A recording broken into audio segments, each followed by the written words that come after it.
Hello everyone, welcome on walk together. हम सभी के साथ ऐसा होता है ना कभी कि हम कभी किसी प्रॉब्लम में फंस जाते हैं और उसके बाद हमें ऐसा लगता है कि इस प्रॉब्लम से निकलना हमारे अकेले की बस की बात नहीं है और यहाँ पे अब हमें किसी की हेल्प की ज़रूरत है।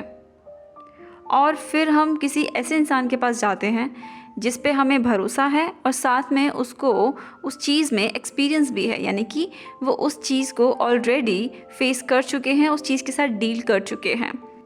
अब वो हेल्प चाहे किसी भी तरह की हो, चाहे कोई बिज़नेस में कोई हेल्प चाहिए, जॉब में हेल्प चाहिए, कुछ सीखने के लिए हेल्प चाहिए, कोई कन्फ्यूजन दूर करना है, या फिर इमोशनली कोई हेल्प चाहिए, या किसी रिलेशनशिप में कोई हेल्प चाहिए। Anything, it can be about anything.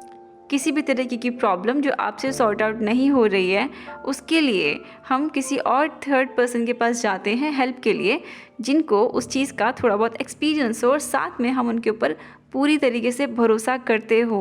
At least हमें ये पता हो कि वो इंसान इंटेंशनली हमारे साथ कुछ भी गलत या बुरा नहीं करेंगे, है ना। हम उन लोगों से अपनी हेल्प लेना पसंद करते हैं।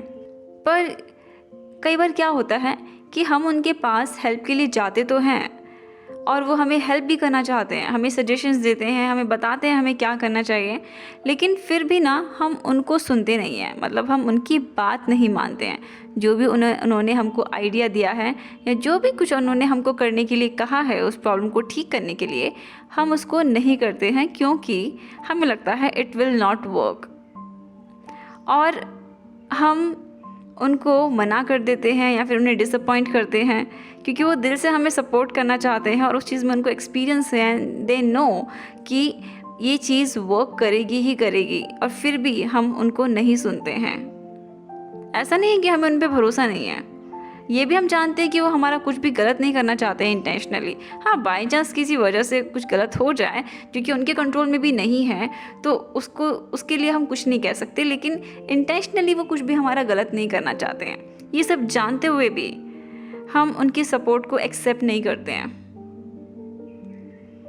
पर ये कितना सही और कितना गलत हो सकता है। I have a story to share with you.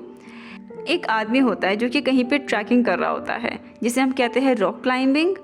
तो जैसे रस्सी बांध कर और उसमें रस्सी से खुद को बांध के और पत्थरों को बांध के और फिर हम पत्थरों के ऊपर चढ़ते हैं और फिर वापस उसी सेम प्रोसेस से उतरते हैं। तो इस तरीके से कुछ ट्रैकिंग वो कर रहा होता है अपने ग्रुप के साथ, और उसका वो जो ग्रुप है ना, वो उससे काफ़ी आगे निकल जाता है। मतलब वो लोग ट्रैकिंग करके, वो जो क्लाइंबिंग रॉक क्लाइंबिंग है वो करके वापस आ रहे होते हैं और उनका जो ग्रुप है वो काफ़ी आगे निकल जाता है, वो ग्रुप चला जाता है और वो इंसान जो है ना काफ़ी पीछे रह जाता है। और वो इतना पीछे रह जाता है कि उसको शाम हो जाती है, रात हो जाती है।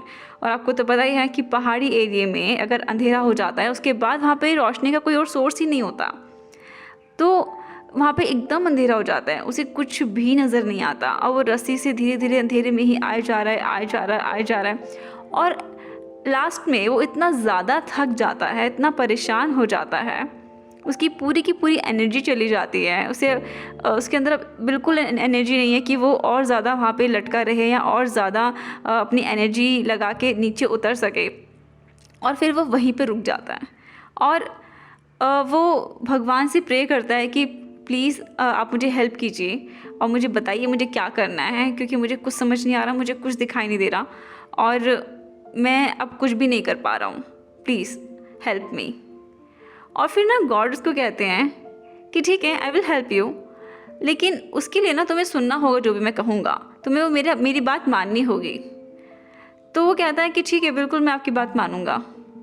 तो भगवान उसको कहते हैं कि तुम अपनी ये रस्सी छोड़ दो। अब वो एकदम हैरान होता है कि ये क्या कह दिया, मैं रस्सी कैसे छोड़ सकता हूँ, अगर मैं रस्सी छोड़ दूंगा तो मैं तो मर जाऊँगा। और वो रस्सी नहीं छोड़ता, वो कहता है नहीं, मैं रस्सी नहीं छोड़ सकता। भगवान कहते हैं तुम छोड़ के तो देखो एक बार। वो नहीं छोड़ता और वो वहीं लटका रहता है और लास्ट में इतनी ज़्यादा उसकी एनर्जी निकल जाती है, इतना ज़्यादा वो टायर्ड हो जाता है कि लास्ट में ना वो सुबह होने से पहले ही वो इंसान मर जाता है वहीं पे। और उसने उस रस्सी को इतना टाइट पकड़ा होता है कि उसकी बॉडी फिर भी उस रस्सी को पकड़े हुए वहीं की वहीं लटकी हुई है। और मॉर्निंग में जब उसकी टीम आती है तो वो देखते हैं कि वो ज़मीन से सिर्फ 2 फीट की दूरी पर है। अब बताइए, क्या ये उसकी बेवकूफ़ी नहीं थी कि उसने भगवान की नहीं सुनी? Well, this is a simple story, a fiction story, आपने भी कहीं ना कहीं सुनी होगी। लेकिन कई बार जिस नज़रिए से हम नहीं देख सकते, उस नज़रिए से दूसरे लोग उस प्रॉब्लम को ज़्यादा बेहतर देख पाते हैं, क्योंकि हम खुद उस प्रॉब्लम के अंदर फंसे होते हैं और उस प्रॉब्लम को डायरेक्टली देख पाना हमारे लिए काफ़ी ज़्यादा मुश्किल हो जाता है, क्योंकि हम तो उससे घिरे हुए हैं, हम उस प्रॉब्लम को दूर से कैसे देखेंगे। लेकिन वही प्रॉब्लम को जब कोई और पर्सन दूर से दिख रहा होता है ना, खासकर कि वो इंसान जो उस प्रॉब्लम से गुजर चुका है, तो उसके लिए उस प्रॉब्लम को समझ पाना और उसको सॉल्यूशन देना बहुत आसान होता है, क्योंकि एक तो उसके ऊपर उस प्रॉब्लम का स्ट्रेस नहीं है, तो बिल्कुल स्ट्रेस फ्री रिलैक्स होकर उस प्रॉब्लम को देख पाता है। और क्योंकि वो उस प्रॉब्लम से बाहर है, तो उसके लिए सब कुछ समझना बहुत आसान हो जाता है और इसीलिए वो हमको बेहतर सॉल्यूशन दे सकता है। और जब हम उनका सॉल्यूशन नहीं सुनते हैं, तो ऐसा करके हम खुद का ही नुकसान करते हैं। इसलिए जब भी हमें कोई प्रॉब्लम होती है ना, किसी भी चीज़ से रिलेटेड, तो हमें उस इंसान के पास जाना चाहिए जिसका उस प्रॉब्लम के साथ कोई लेना देना नहीं है, मतलब आपकी प्रॉब्लम के साथ कोई लेना देना नहीं है, और वो खुद उस तरीके की किसी प्रॉब्लम से गुजर चुका हो। और जब भी वो कोई सोल्यूशन देते हैं उससे रिलेटेड, तो हमें उसको ज़रूर सुनना चाहिए। मैं ये नहीं कह रही हूँ कि it will 100% work, but it will work 90% and which is more than enough.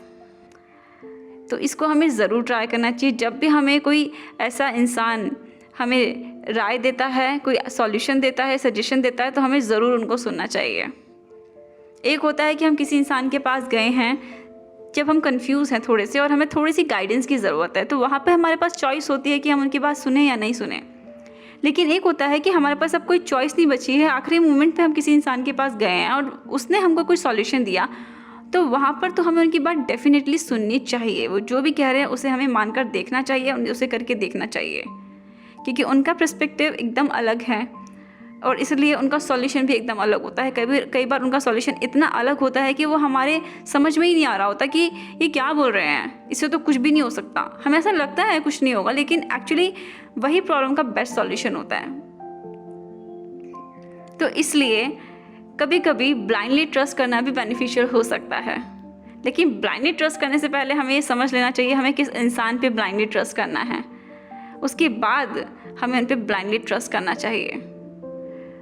हमेशा ब्लाइंडली ट्रस्ट नुकसानदायक नहीं होता है, कभी कभी ये फ़ायदेमंद भी होता है। तो एक बार आप भी करके देखिए ब्लाइंडली ट्रस्ट, और मुझे बताइए कि क्या आपने अपनी लाइफ में कभी किसी पे ब्लाइंड ट्रस्ट किया है, और मुझे साथ में कमेंट करके ये भी बताइए कि आपको ये पॉडकास्ट कैसा लगा। अब मिलते हैं हम नेक्स्ट पॉडकास्ट में, तब तक के लिए बाय बाय।